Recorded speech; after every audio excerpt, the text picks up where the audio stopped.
boa tarde a todos. Muito obrigada ao time Pátria e VBI pelo convite, é um prazer estar aqui.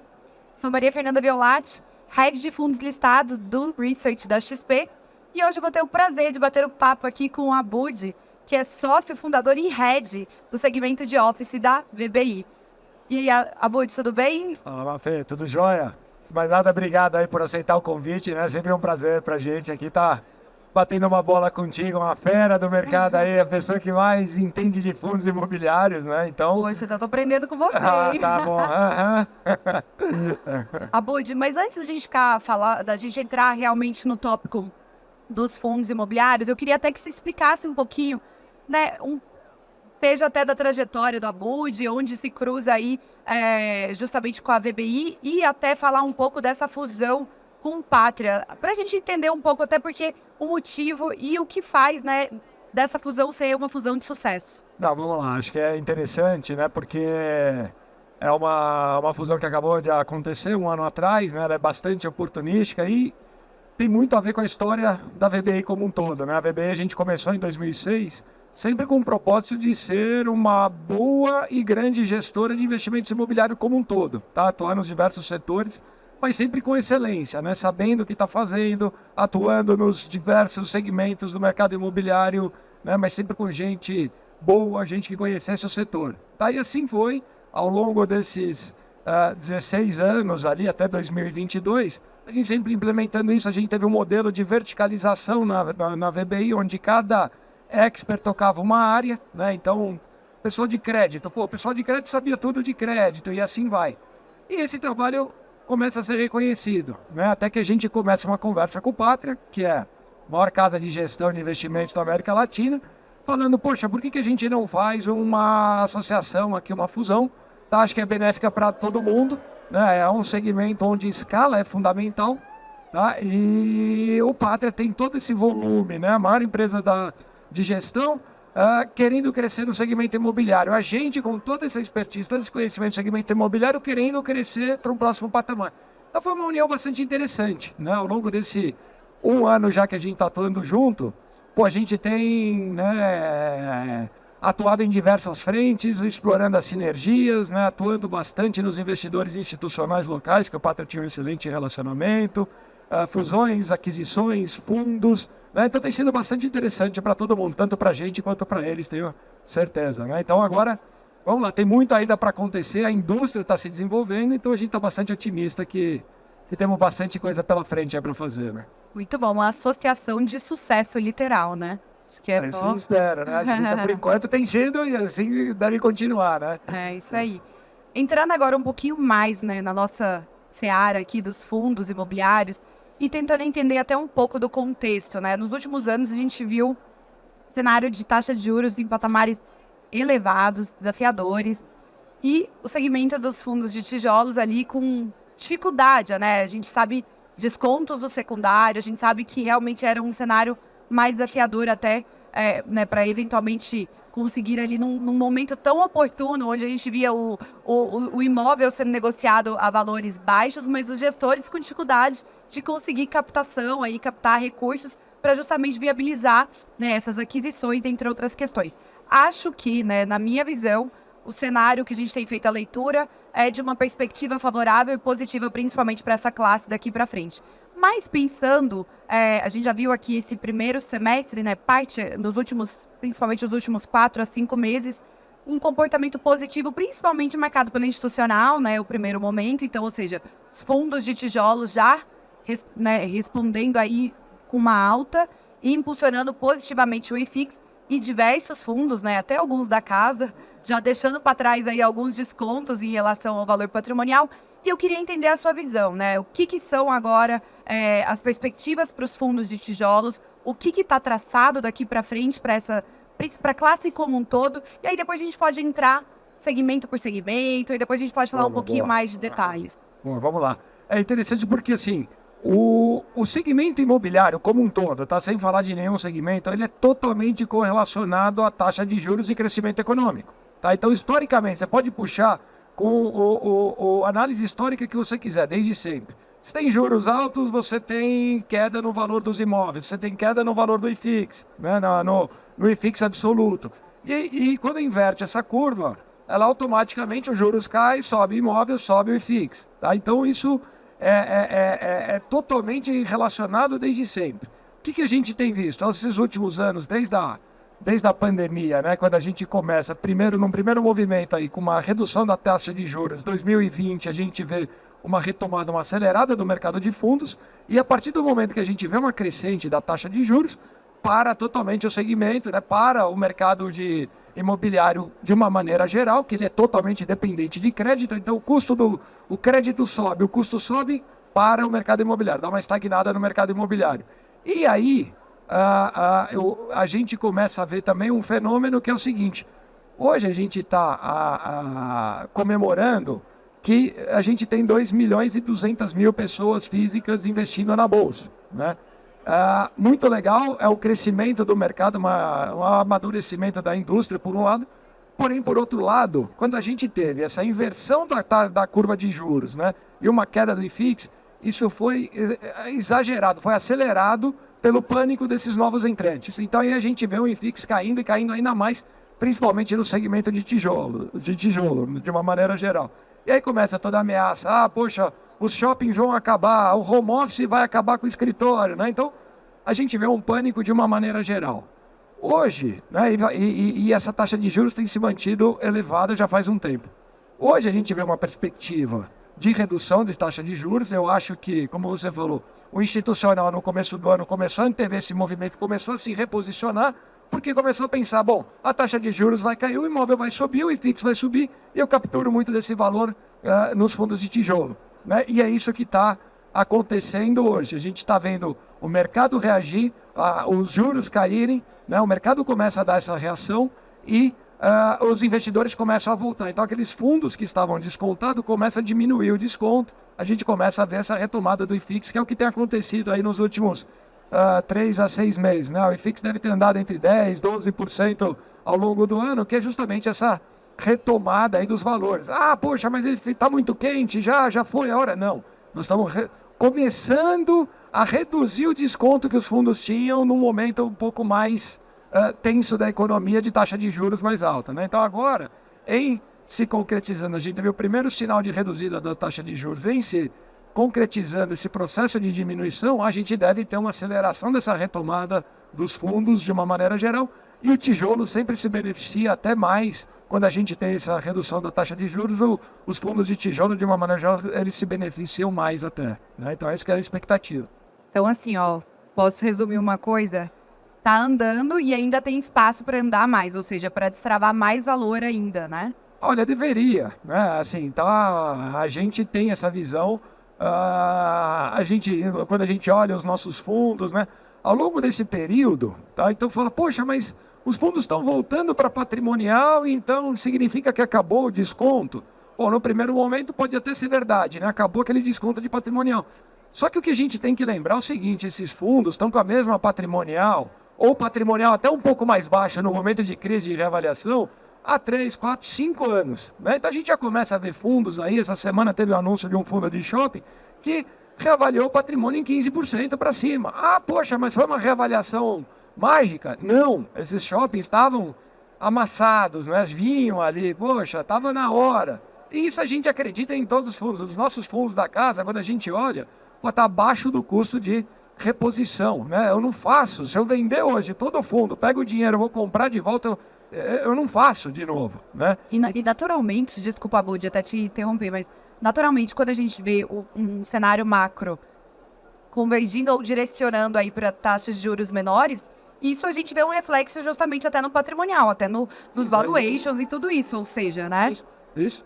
E na patrimonial e na reposição, né? Hoje, assim, quando a gente olha, toda vez que a gente tem uma redução da taxa de juros, tem uma retomada do crescimento econômico, o preço das commodities sobe, né? Você tem demanda, você tem competição, você tem uma inflação de canteiro, tá? Então hoje, assim, é que enquanto o mercado tá ruim, ninguém fala quanto custa construir um prédio novo, ninguém tá nem pensando nisso. Quanto custa construir um galpão novo? Ninguém tá nem pensando quanto custa, eu não vou construir mesmo, o mercado tá ruim, né? Mas quando o mercado começa a melhorar e que você começa a pensar na construção de um imóvel novo, você vê e fala, poxa, pera lá, a construção está mais cara do que era no passado. Então eu estou olhando para um custo de construção para o passado, né? E agora a gente tem uma nova realidade. A gente estava fazendo uma análise assim, você pega o fundo de logística da casa, o valor do metro quadrado patrimonial é R$ 3.100 o metro quadrado, R$ 3.150 o metro quadrado. Hoje o custo de construção está quase isso, né? Você construir um galpão, tá, estrutura metálica, tudo mais, é quase isso. Então você fala, eu não faço outro galpão com esses R$ 3.100 o metro quadrado. E é isso que a gente vai começar a ver. Então os aluguéis devem andar, o valor das patrimoniais deve andar. Então está na hora da gente pegar um pouco de vento de cauda ali e ajudar um pouco o mercado, né? Muito bom. Agora eu vou te colocar em saia justa. Eu sei que você Lá vem. tem uma preferência aí por office, né? Por escritórios, lajes corporativas. Mas queria entender um pouco, né? Enquanto aí fundos de tijolos como um todo, qual que é a sua perspectiva aí, talvez, de uma retomada mais rápida? A gente viu os fundos de shoppings, talvez, liderando essa retomada num primeiro momento, mas queria entender um pouco sua visão, até de uma maneira resumida, breve, sobre cada um desses segmentos, como que é a sua visão, então, até mesmo para o segmento de lajes corporativas, uma visão talvez de médio, longo prazo, só para... Bom, vamos lá, acho que é interessante porque é o seguinte, eu não tenho preferência particular por nenhum segmento, eu gosto daquele que tiver melhor, que der mais dinheiro, né? Mas olhando para responder em diferentes abordagens, primeiro, quais estavam mais, né, comprimidas ali? Então, acho que a classe de shopping center, que deu essa reposicionada rápida agora, porque eles são melhor, a classe é melhor? Não, ela foi extremamente amassada, né, durante a pandemia, taxa de juros alta, falta de crédito, o consumidor não tinha dinheiro, os shoppings não estavam vendendo, e aí de repente eles começam a melhorar, né, e aí a gente começa a ver a retomada do fluxo, a retomada das vendas, tudo mais, e os shoppings estavam com uma avaliação antiga, né, então assim, o shopping andou porque ele precisava, estava muito amassado. Eu acho que isso vai acontecer nas outras classes também, né? Os outros segmentos, eles vão acontecer essa retomada, tá? Sempre uma referência, o mercado institucional gosta muito de usar uma referência, que é o seguinte, qual que é o prêmio que cada uma dessas classes tem que pagar vis-à-vis a NTNB, né? Então todo mundo fala, não, pera lá fora, trader negocia 150, Office AAA negocia em 150, 200 pontos, acima da taxa de referência, né? A taxa da B aqui no Brasil seria. Maravilha. Quanto que está a B hoje? A B está 5. Né? Então os fundos de office deveriam estar negociando a 6,5. Quando você olha, a média do segmento de laje está negociando a 9. Né? Então tem uma compressão ali, tem uma valorização a acontecer. A mesma coisa para os logísticos, né? O logístico está negociando até mais, está negociando, se eu não me engano, 10 e pouco, a classe como um todo, né? Pô, se a B está 5 e o logística, ele vai ter que ter um prêmio um pouco maior, porque a logística, tal, que seja de 250 bases, ele deveria estar negociando a 7,5, então ele tem esse spread para fechar ali, essa compressão para fechar do 10,5 para 7,5. Então, assim, quando a gente olha classe a classe, acho que todas elas vêm, assim, refletindo um pouco desses 3, 4 anos difíceis que o mercado teve, e todas elas hoje têm algum espaço tem esse espaço para valorização. É só pegar essa referência com relação a B, né? Exato, ou seja, refletindo aí espaço para valorização das cotas desses fundos como um todo. Excelente. Bom, vou te colocar em outra saia justa, né? Mas eu sei que é complicado, mas eu sei que a casa tem grande expertise nos dois segmentos, mas acho que é importante aqui, porque o momento todo mundo está falando de fundos de tijolos, mas os fundos de papel também representam uma parcela importante dentro da carteira do investidor. Então, aquele fla-flu, né? Fundos de papel versus fundos de tijolos. E aí, qual que é a sua visão, né? O que o investidor tem que tomar cuidado? Como que ele deve compor a sua carteira nesse momento e nesse cenário? Sempre deve olhar para as duas classes, tá? Eu sou totalmente cético com relação a esses movimentos drásticos para qualquer um dos lados, né? Quando antes estava falando, não, tijolo tá ruim. Não, muitas vezes quando tá ruim é que tá bom, né? O tijolo estava lá apanhando, estava negociando lá em cima, né? Com cap rate lá em cima, desconto de patrimonial, poxa, o tijolo foi embora. Não, agora que deveria ser a hora de olhar com mais cuidado para tijolo, né? Poxa, agora nós estamos num movimento aqui de redução de taxa de juros e valorização do tijolo, então vamos mudar, vamos guinar do tijolo pro papel? Também não, né? Temos que olhar assim e falar, bom, Por quê? Né? Que não está gerando uma baita oportunidade no papel? E acho que essa é a composição que você tem que ter na carteira. Você não precisa falar vou para um lado ou para o outro. Eu acho que um portfólio coerente tem que ter espaço para os dois. Tá? Eu acho que você vai surfar a valorização da redução da taxa de juros, o outro você vai capturar essa manutenção, você vai capturar essa taxa de juros que ainda é bastante interessante, né? Você fala, pô, mas estamos reduzindo. É uma 13,25. 13,25, né? Você... elevado, né? Então, E para final de 2024 ainda temos aí uma perspectiva de 2 dígitos, né? 2 dígitos, e você fala, pô, mas eu tenho papéis aqui bons, com boas condições, com boas garantias, negociando a 300, 400 base points acima do CDI mais 3, 4, você fala, pô, eu vou abrir mão disso aqui, né? Então acho que é uma carteira equilibrada, tem que ser composta pelos dois lados, tá? Ela vai, em algum momento ela pode pender para um lado, pode pender para o outro, mas uma carteira equilibrada você tem que olhar os dois e tem que estar sempre medindo ali e colocando ambos no seu portfólio. Até porque vale lembrar que, na verdade, a classe ela é muito associada, né, os fundos imobiliários muito associados aos dividendos mensais, mas no final das contas os imóveis têm a grande, né, capacidade de valorização de patrimônio associado com esses dividendos mensais, ou seja, né, o melhor dos mundos é fazer essa alocação sabiamente com a diversificação que já dizia, não é? É um almoço grátis do mercado, né? Exato. Boa. Agora falando de um assunto super recente, essa semana, mas ao mesmo tempo que é recente, já é antigo no mercado. Eu já imagino, que você já deve imaginar o que eu estou falando, que é vira e mexe, tem o fantasma da tributação assombrando os fundos imobiliários. A gente sabe que os fundos imobiliários são isentos de imposto de renda nos seus dividendos mensais, mas eu queria entender uma coisa, Abud. Com essa nova medida provisória, qual que é a sua visão? Como você enxerga isso? Se eventualmente a gente viu que a perspectiva de essa primeira medida que foi apresentada seria tributar os fundos que têm ali menos do que 500 cotistas. Então, eu queria entender um pouco da sua visão. Você acha que isso veio para o mercado de uma maneira positiva? Como você enxerga? Olha, eu acho que é o seguinte, o lado positivo de tudo isso que tem acontecido essa semana, né? Faz tempo que a gente fala de um fantasma da tributação dos dividendos dos fundos imobiliários, né? Eu acho que o fato da gente ter passado meio incólume com toda essa reforma agora, com todas essas medidas, né, que claramente é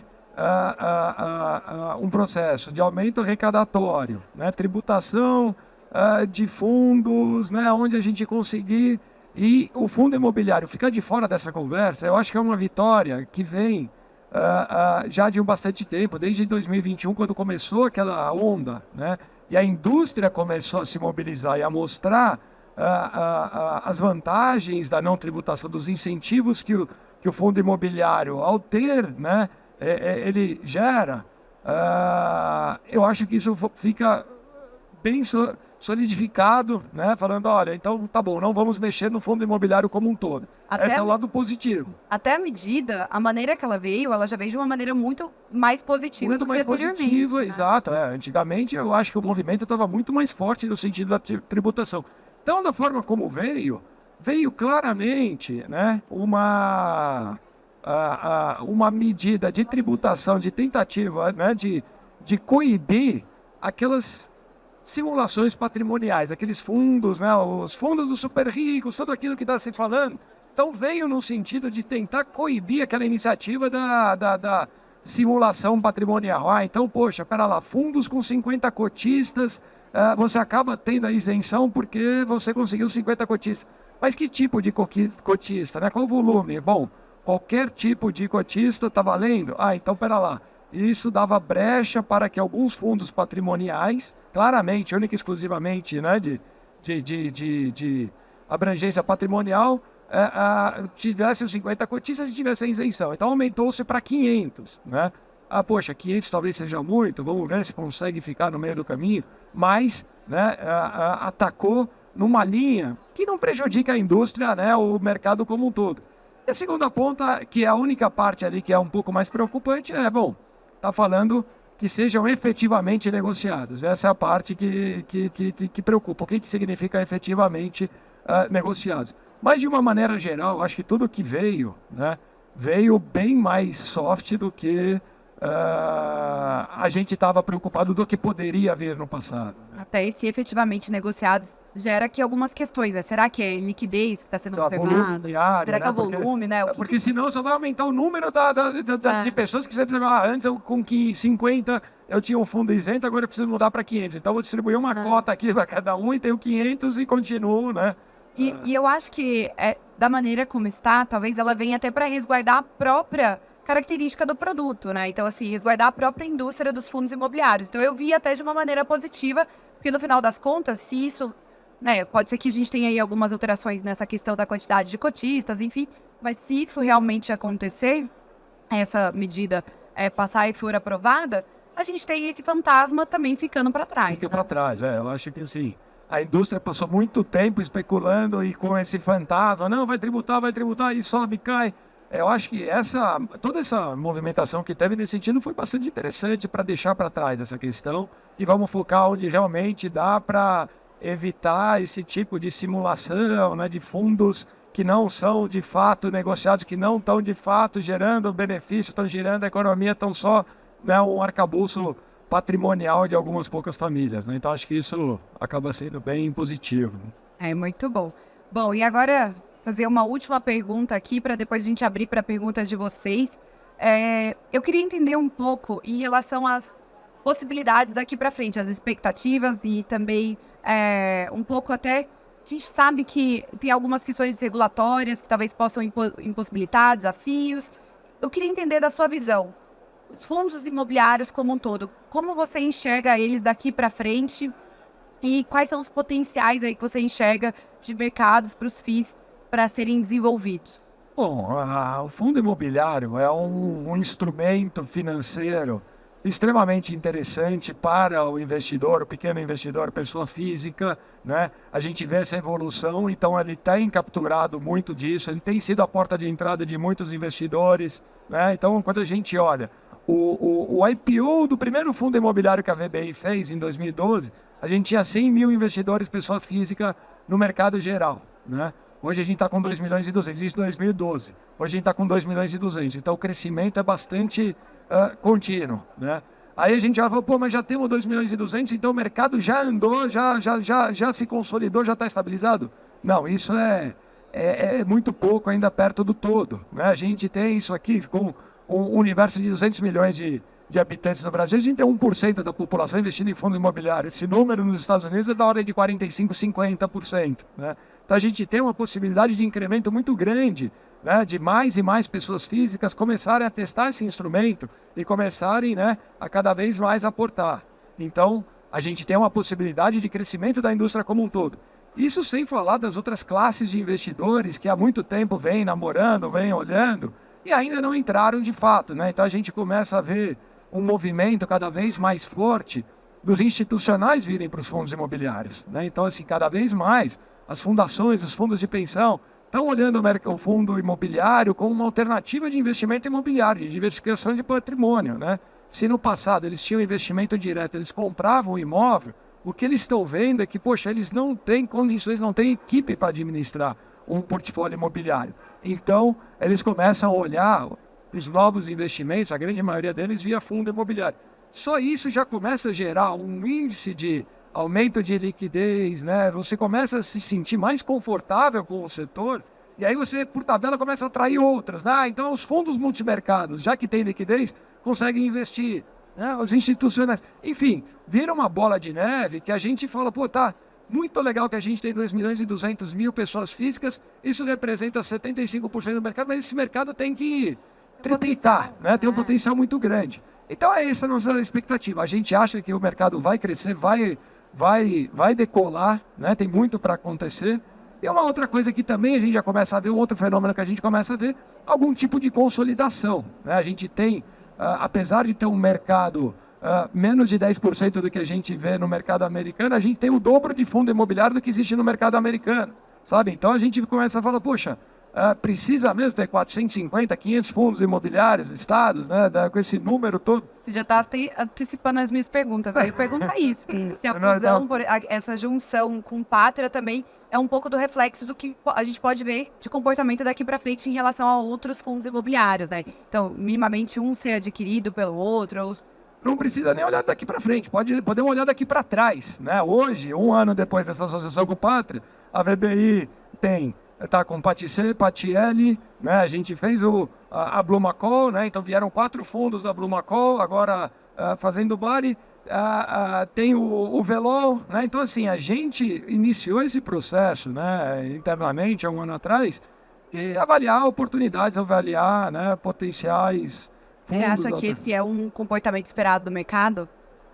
Eu não sei se continua, assim, nesse último ano a gente conseguiu aproveitar bem dessa oportunidade, tá? Se vai continuar, é muito difícil falar, não, continua, vamos fazer mais disso aqui. Mas se você for olhar nesse um ano de junção com o Pátria, a gente acabou consolidando muito fundo dentro de casa, né? O próprio PVBI, o PVBI nasceu do FVBI, né, que era um fundo monoativo que morreu. Depois a gente teve lá o Velol, né? A gente fez o Velol.